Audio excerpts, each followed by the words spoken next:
Welcome to my channel. This is Laura. I'm a passionate for crochet. I love to do this activity as a hobby, and actually now I'm starting my own business from crochet. I want to make my passion be my business too. Um, I decided to do this video because there are people that would like to learn from the very beginning how to crochet. So I'm gonna do this video to show you how to do the first loop and how to do the chain. And I'm gonna show two ways to do the loop, the first loop, and the two ways to do the chain. So let's start by introducing the materials that I'm gonna use. I'm gonna use this hook. It's 6 millimeters, and this is a beautiful hook. It comes decorated with flowers, but I wanna give you a little advice about this because this little number in time erase, and then you have to be guessing what is the size of the loop, so it's not very convenient. These other ones that are ergonomic as well adjust to your hand, so your nerve in here, the carpal nerve, it won't suffer. And this one has the number stamped in there, so it doesn't erase. So I'm gonna use scissors.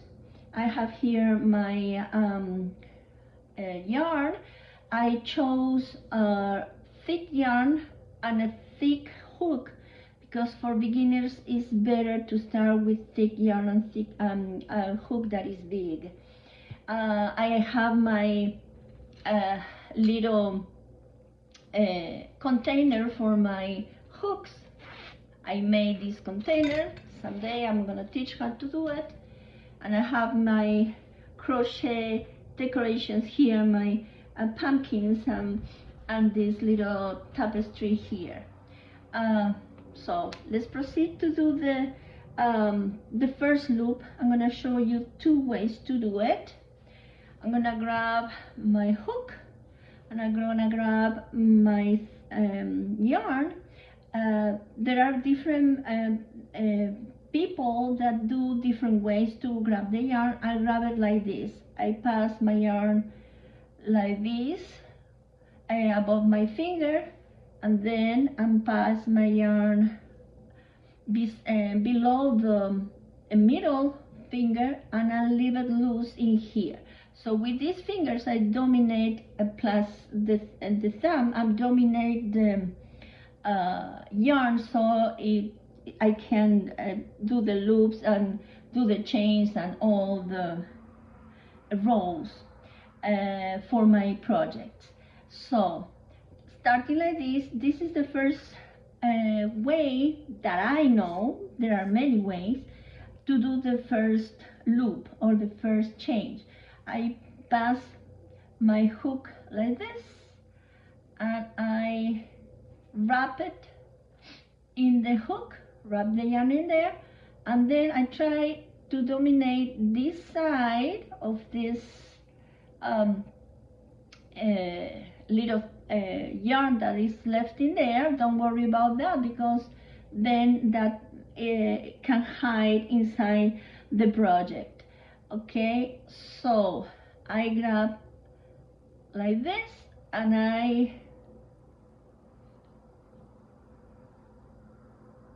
let me accommodate, let me fix it in here. Okay, I grab it like this and I try to dominate, to control the yarn in here, and I pass it, trying not to do it too tight, because then it's going to be impossible to do the second row and the rest. So that's my first chain. I do the same now. I wrap the yarn on the hook and then pass it in there.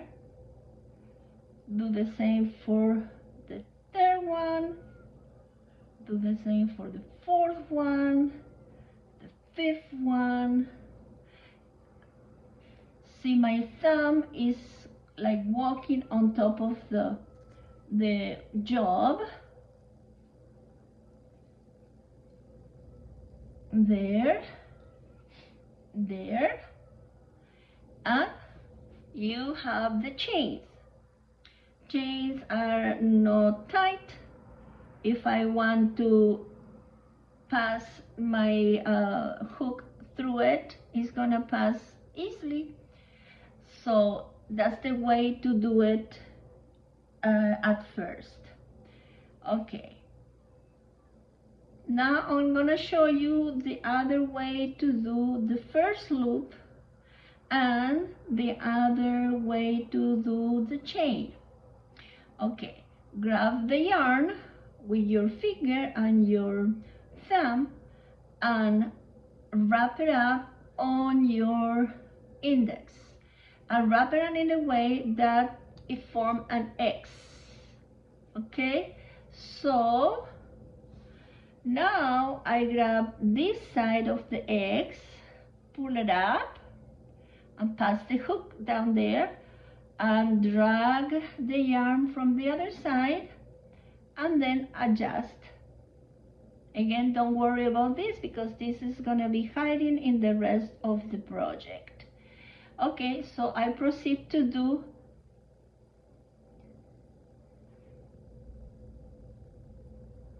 the chain. Remember, always walk with your thumb.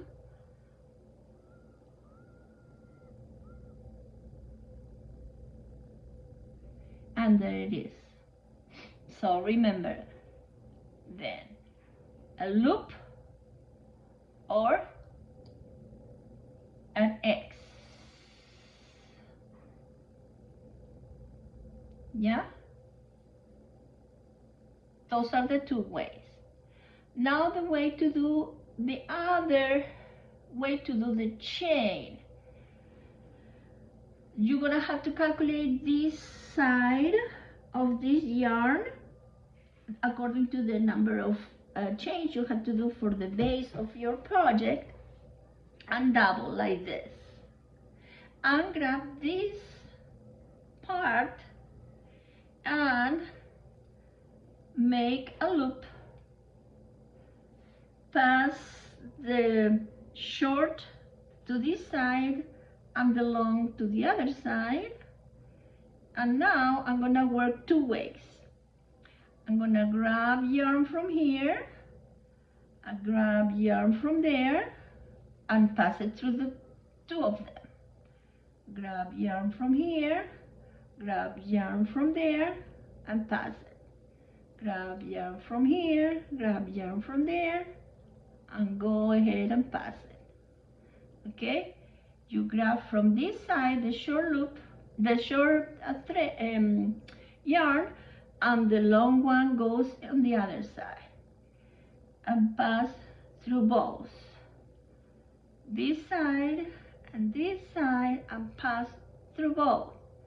This side and this side, and pass through both. This side and this side, and pass through both. Okay, and that's my chain. This chain is a little thicker than the other one. If you want the base of the project to be a little bit more strong, you can do this kind of chain.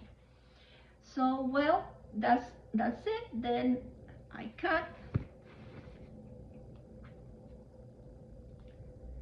cut my yarn, and to secure the job, you pass it through the last one and adjust. And there you have it. I hope you like this video, and I hope you give me a like and subscribe to my channel. Thank you so much. Till the next time.